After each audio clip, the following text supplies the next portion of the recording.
everybody. Oh, Go on, you go. Hello, welcome to this week's episode of the Running Shorts podcast presented by Accelerate with Stuart, Hale, myself, and special guest Deborah Smith.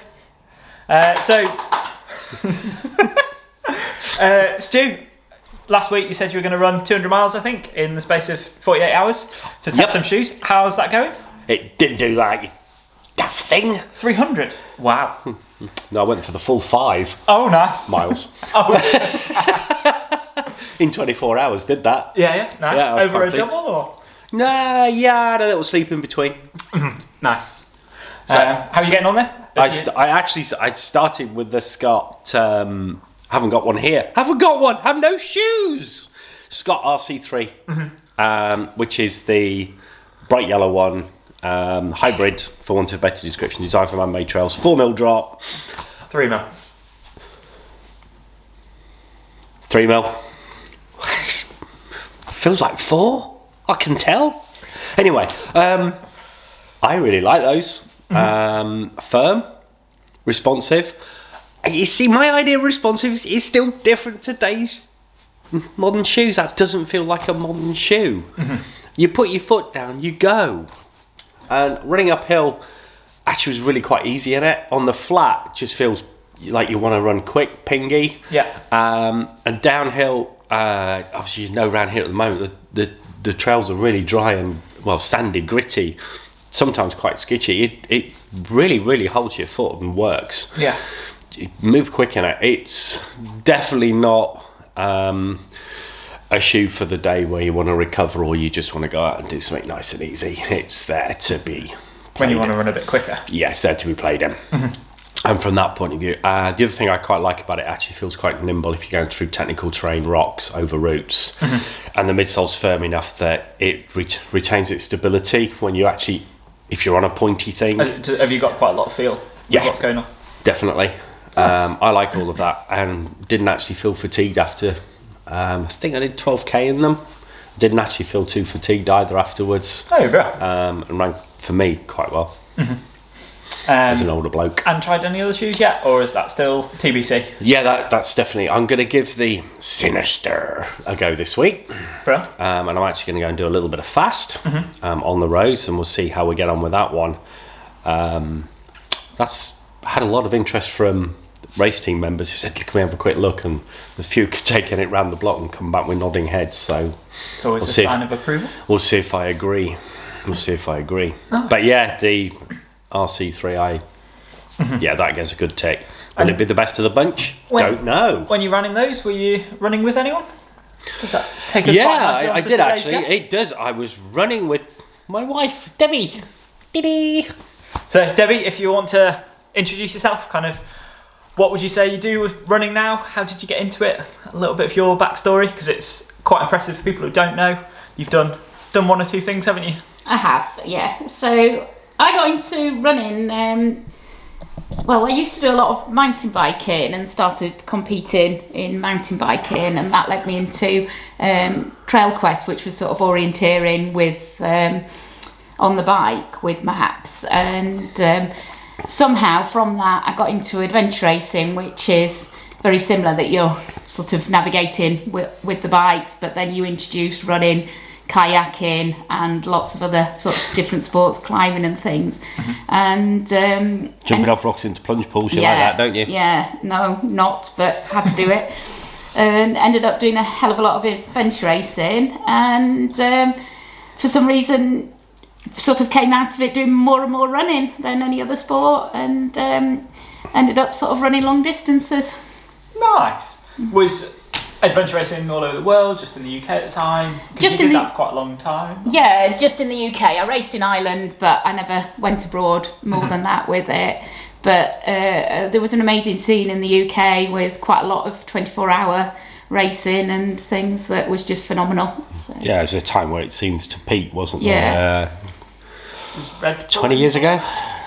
Red Bull was involved in the mountain biking, but the adventure racing world, it was things like the Open Adventures, and before that Ace Races, which were excellent. They were just amazing races, so well run and just phenomenal. Actually met you through adventure racing. Our mate Keith.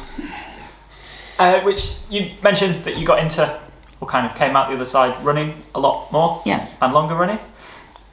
Biggest achievement, would you say, in running? I'd say the Ultra Tour De Mont Blanc. So it's just fantastic. It was an amazing race. That I did it back in 2006 when you actually didn't need to qualify to take part in it, and it was actually it was my first official ultra race. I'd done sort of lots of ultra distance running sort of before then, but I'd never entered You didn't have any a proper pebbles race. to go in with. Yeah, no pebbles or whatever you need. No stones, isn't it now, and things. Yeah, I managed to enter when the entries opened. It wasn't gone in like an hour or whatever. We had 2 weeks or whatever to enter, and it was all very relaxed back in those days. Oh, amazing. Yeah. Do you do most of your training in the peaks? I did, yeah. And around Rivlin? Around Rivlin, yeah. So did a lot of hill wraps around Rivlin, and very much sort of practicing running downhill because that's where your quads get it. And so just running around here really is where I trained.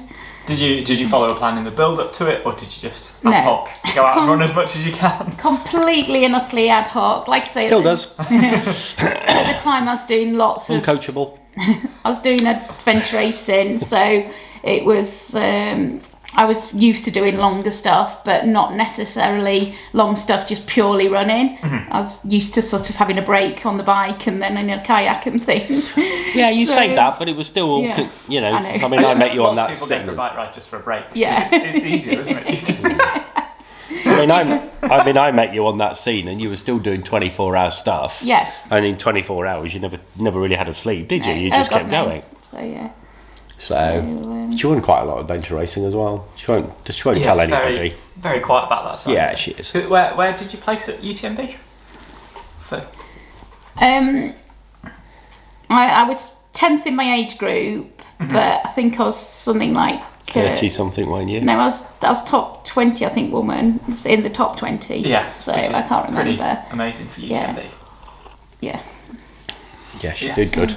And did you carry on racing after that, or what kind of happened after UTMB? Because obviously that's your first ultra. Yeah. Did you drop down, or? No, I did some other ultras and things, and I've done the High Peak Marathon a few times, which is. For Well, the you've done that. uninitiated, what would that be? Say again. For the uninitiated, what would that be? It's basically the Derwent Watershed, but it's overnight. Unfortunately, it doesn't exist anymore because of access rights and things. But you start in Edale at about midnight and go all the way, basically round the watershed of the Derwent Valley. So it takes you over sort of Loose Hill, over under Stanage, over Derwent Edge, and then you go over Outer Edges, Bleaklow, and back over Kinder and Mill Hill and things. So amazing race, 48 miles I think, could be wrong on that. That sounds about right. And all in the dark, and you do it in a team of 4. So we used to do it as a team of 4 girls, which was excellent, and I did that 3 times, which was amazing. And how would you place at that normally? We did win it the 3 times I did it. So. And did you hold a record for it?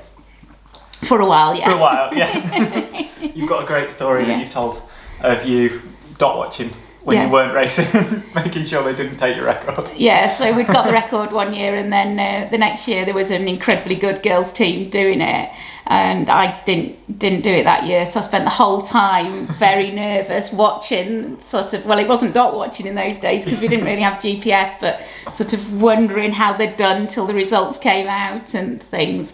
And they didn't take our record, but I decided I had to do it next year because I couldn't defend a record sat on the settee. I thought that was ridiculous, getting nervous about it. So the next year I did it again.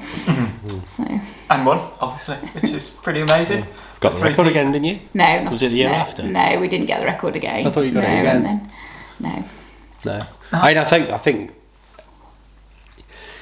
what people don't realise is the mountain biking, Devs won't tell you, she's just doesn't top 3, and that was in the 24-hour top stuff. And I think you had a ranking off that as well, didn't you, in the UK? Did you in those days? Can't Not remember. in those days, they didn't But have. yeah, but basically it was finishing top 3 in 24-hour national. Not- basically not what would just be doing national adventure stuff. racing then. 24. No, it wasn't, and then went into adventure racing. And most of it you did as pairs, and particularly you had when you were working with Adam from Wales, whose surname I've completely forgotten, and he was amazing. And you won pretty much everything that was going on at the time in the UK. And Adam was one of these guys that he actually had a pedal drop off his bike about an hour into a 3-hour bike, and he still won. He just pedalled around on one pedal. We were just watching. It's like, how? Tough as nails. But yeah, and he was just an absolute brilliant athlete. And it's just one of those weird sports that actually when you look at it, what people were doing with it and the changeovers and things. You need so many different assets to be good. So yes. If we take a little bit of a step back, kind of how did you get into that side of sport? Have you always been sporty? I was never I never did competitive sports as a kid, apart at school, sort of sports and things. But then, like I say, I got into mountaineering and just loved being in the hills, and then mountain biking sort of progressed from there, of sort of being in the hills, moving quickly sort of through them. And I think it was the sort of navigation side that got me into the sort of competing with it, in that you could navigate on the bike and get points, and then I sort of got the bug and and decided that I was never very good at short stuff, and longer stuff seemed to suit me, and then somehow fell into 24-hour mountain bike racing, which was very hard. Don't know how you fall into that, but anyway. Definitely before it was cool. Now it's all the rage. There was a lady who it was. Yeah. There was a lady who I used to compete with in the Trail Quests, who normally beat me and things, and she I saw a video when she was doing a 24-hour mountain bike race. It was the Red Bull Mountain Mayhem, I think, years ago, and she was doing that, and I thought, well, if she can do that, I can. So it was it was a bit of a sort of competition thing that and it was actually she actually pulled out halfway through, and I was going to, because I was in a right state, because I'd never done anything like this before. And she gave me a bit of a talking to, and was absolutely amazing, and said if I could keep going, I would. And I decided there was actually nothing wrong with me, and I could keep going. And I finished for third that time. And this woman really, your really first ever helped me. 24 event. Yeah. So, pretty good. Yeah. You're mad. Absolutely mad. Post watershed. You obviously had some complications with.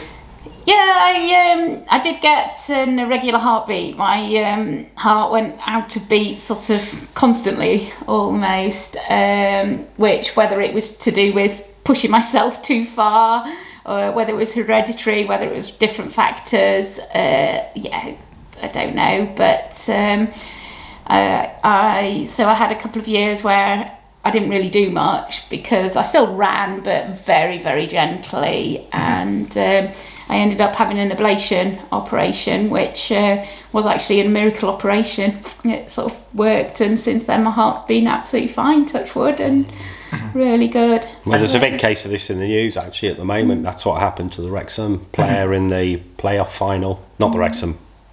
Was it Wrexham? Luton player in the playoff final. He was rushed to hospital during the game, and he's had the same procedure, and he's come out of it and been told everything's healthy, and he's going to carry on playing football.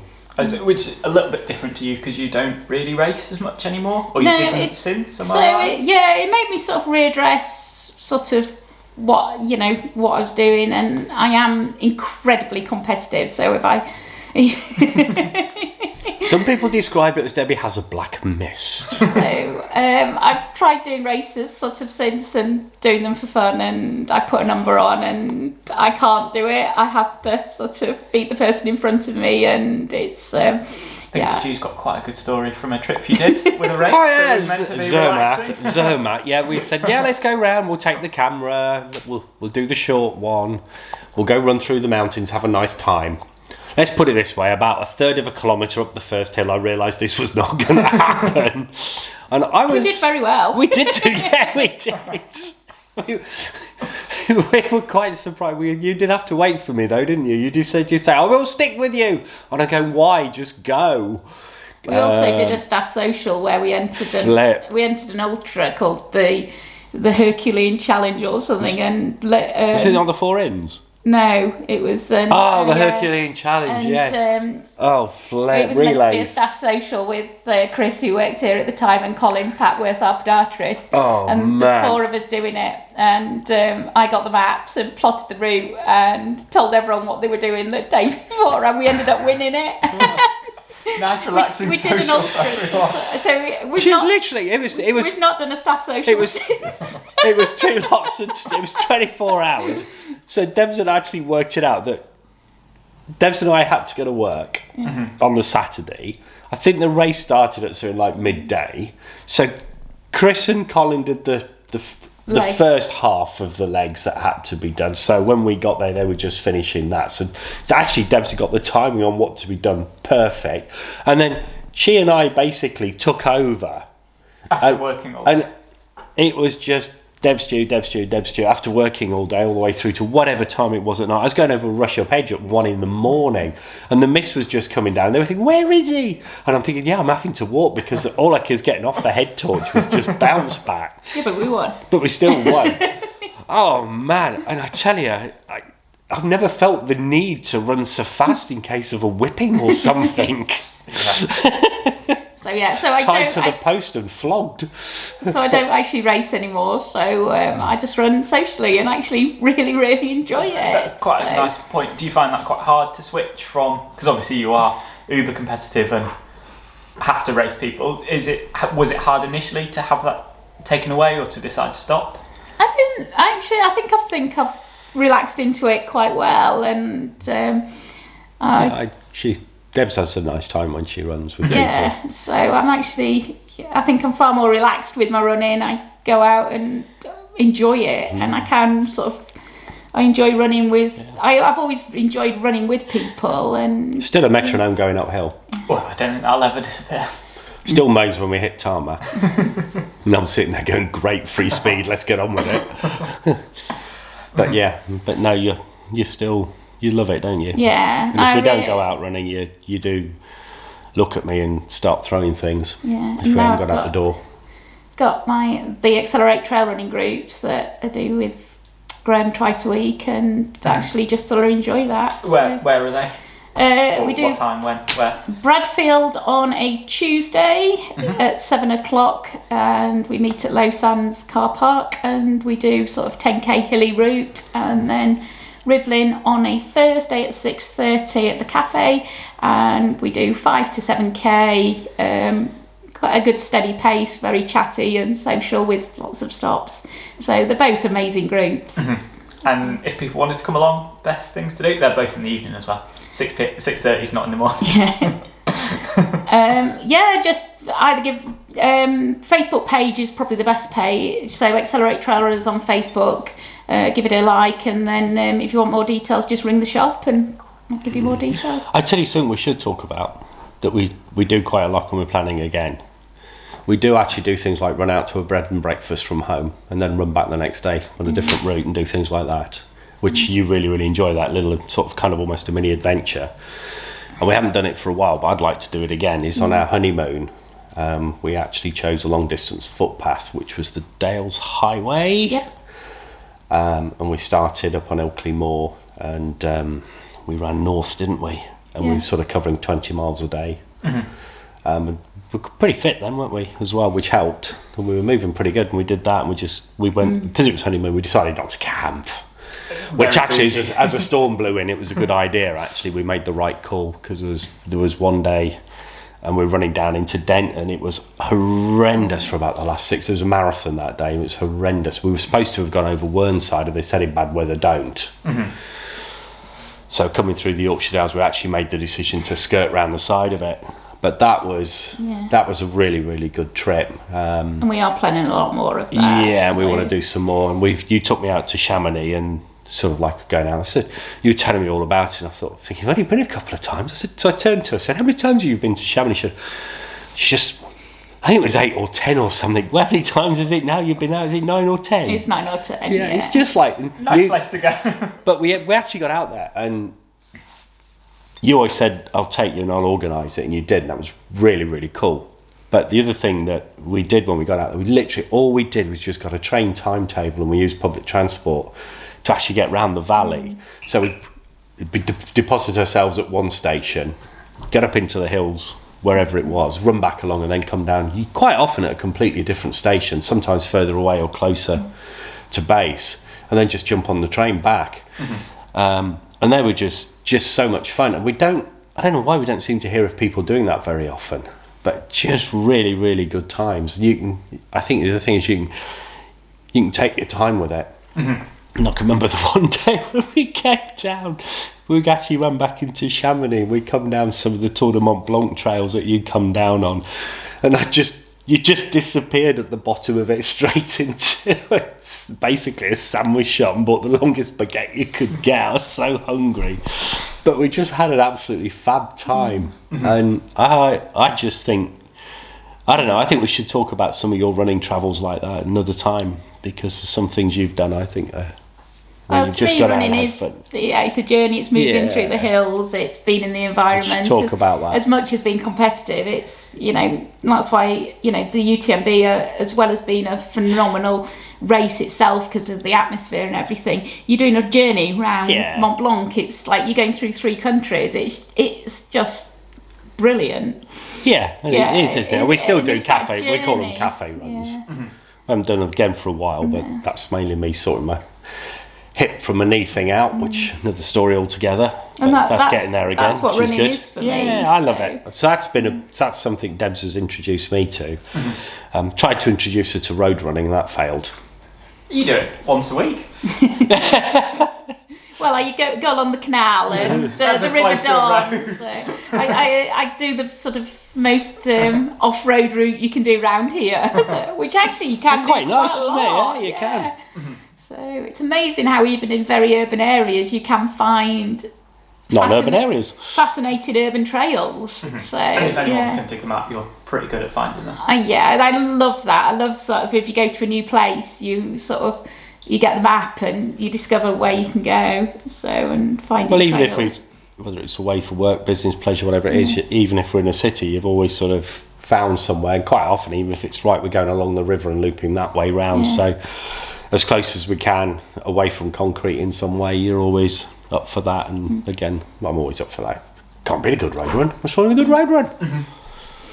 It's great.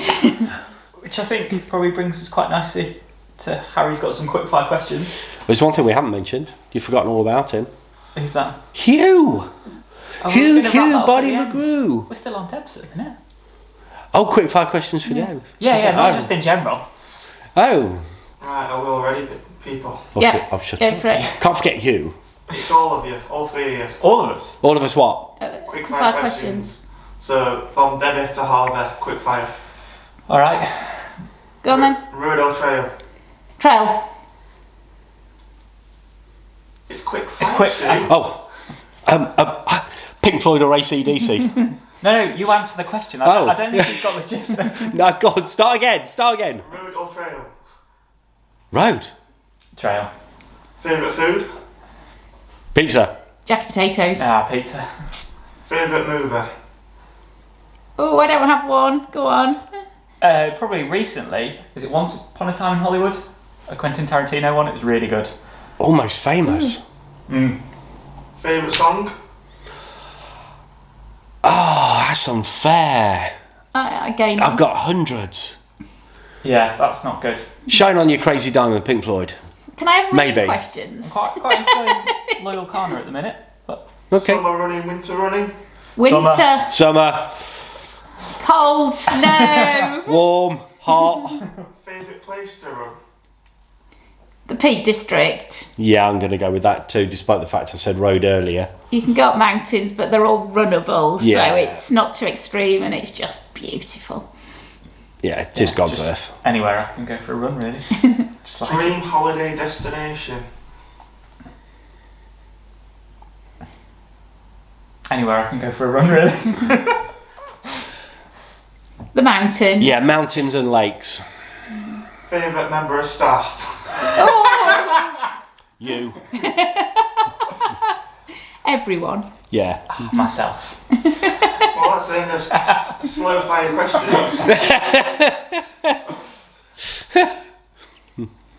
Brilliant. They were slow fire. Can we talk about Hugh now? Yes. So, He's so chuffed. wrapping up a little bit. Hugh raced last week. He did. A 15. It's been a while since he's raced anything on the track. Yeah. And definitely that short. Hugh, if you're thinking, who's Hugh? Say that quickly. Yeah. Who's Hugh? Picture a Greek god with a mullet. Yep. He works here Saturdays when he's not at uni.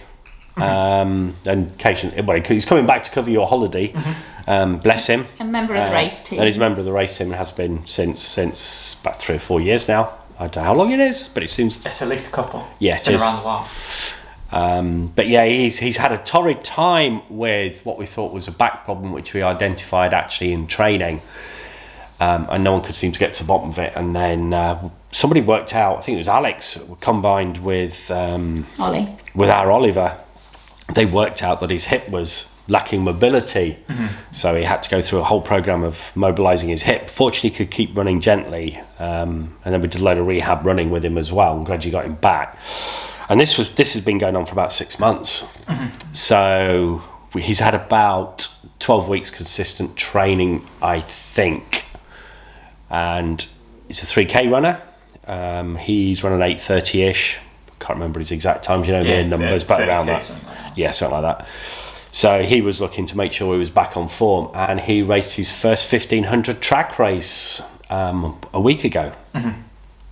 He's done one, but maybe 4 or 5 years ago, a while. Yeah, so How did he do? So in theory, he should have got a PB and 4:03.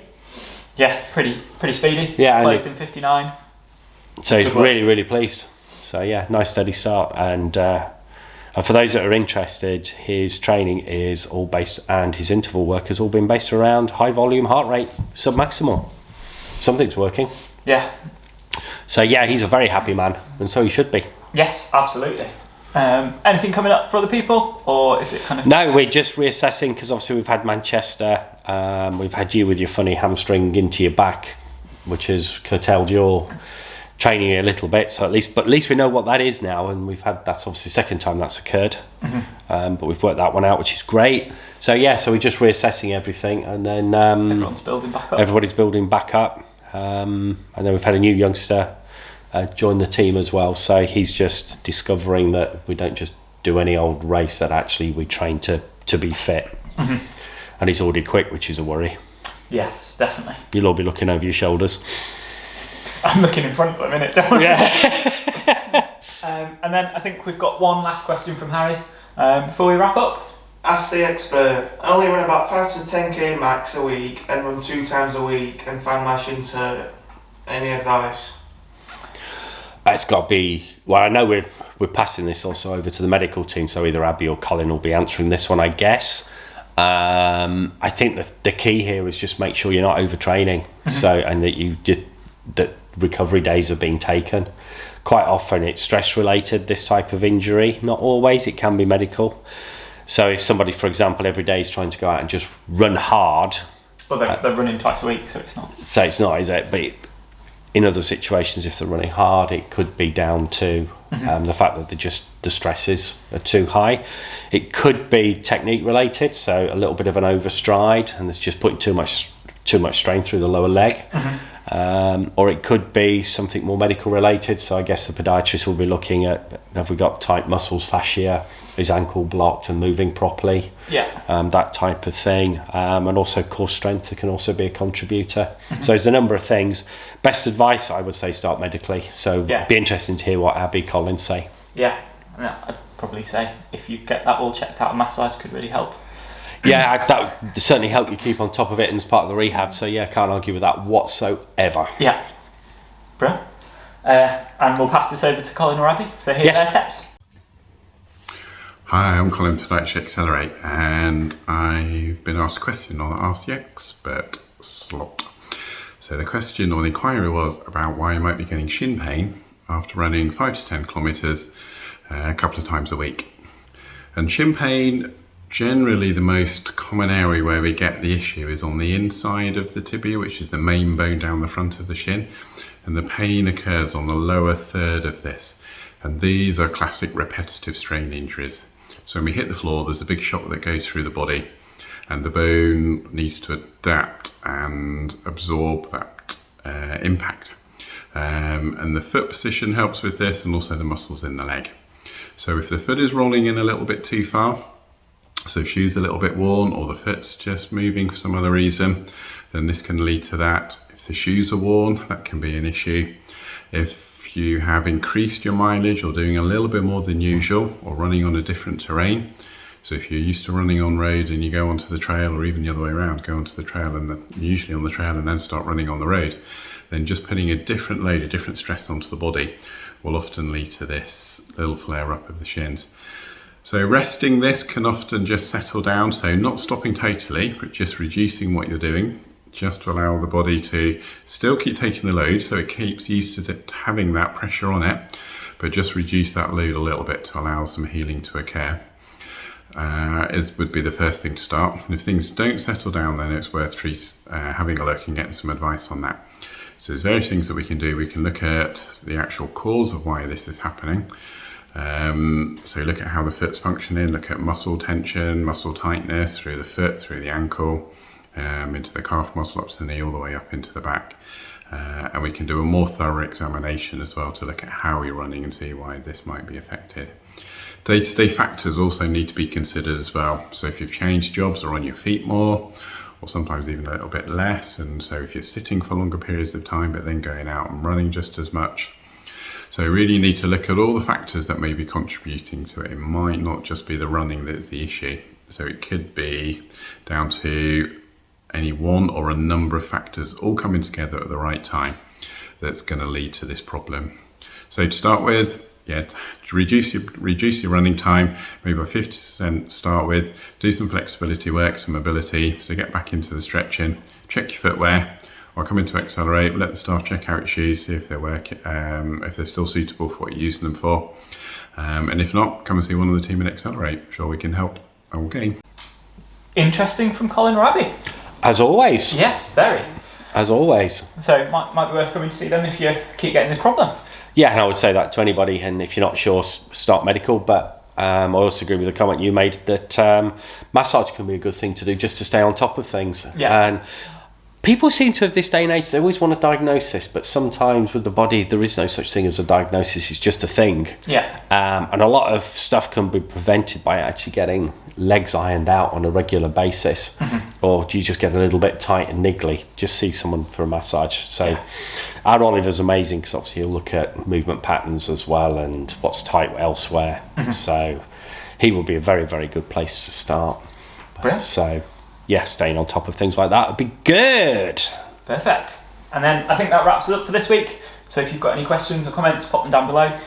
Could be anything related to running, nutrition, food, events, whatever. Training. Yeah. Or if there's the other thing as well is if people have got a topic that they think would be worthy of covering, that would be something. There's definitely other people in our community we're trying to get in, but I think I'm going to do an early announcement. Got a chap called Reese Henderson coming in, and he's done the A to Z of park runs. Yes, so that's quite an exciting episode next time. Yes. We look forward to having Reese on. He's an amazing park run tourist. He's got some brilliant stories of how his sort of weekends are around park runs. So I'm really looking forward to that. I think that's going to be a corker. Brilliant. Well, thanks for coming on, Debs. I think you've got an amazing story. I'm sure we'll have lots of people wanting to hear more from you. So hopefully we'll see you again soon. Cheers. Bye. See you all soon.